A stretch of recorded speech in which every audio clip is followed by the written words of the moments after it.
नक्कीच.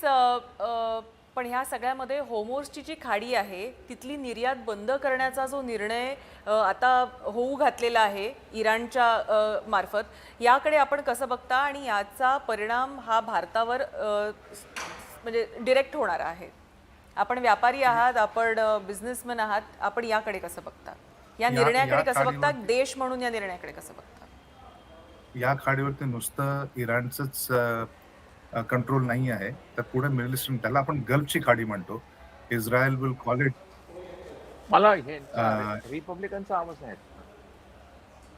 बोला, हो. आपण बोला, तर तर कारलेकर ह्या बोला. हां, तर ही जी हॉर्मुझचा जो स्ट्रेट आहे, ह्याबरोबर इराणबरोबर ओमान आणि जे बाकीचे जे मिडल ईस्टर्न कंट्रीज आहेत, त्यांचा पण त्यावरती इक्वल राईट्स आहेत.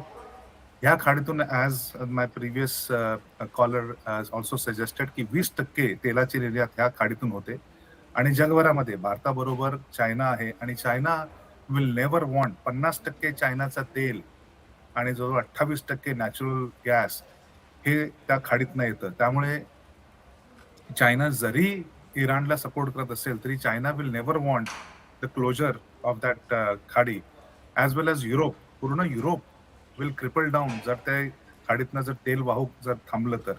त्यामुळे हे युरोपलाही नाही वाटणार की त्या खाडीतून तेल शिपमेंट थांबलेलं. चायनालाही नाही वाटणार. त्यामुळे everybody will pressurise Iran. In my opinion in the coming weeks इराणमध्ये सत्ता परिवर्तन होईल.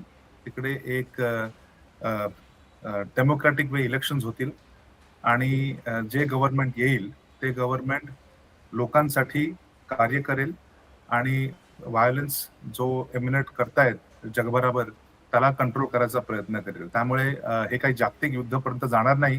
दिस are just small bits and pieces events are happening आणि इन द कमिंग वीक्स तुम्ही पाहाल तिकडे एक नक्कीच, नक्कीच.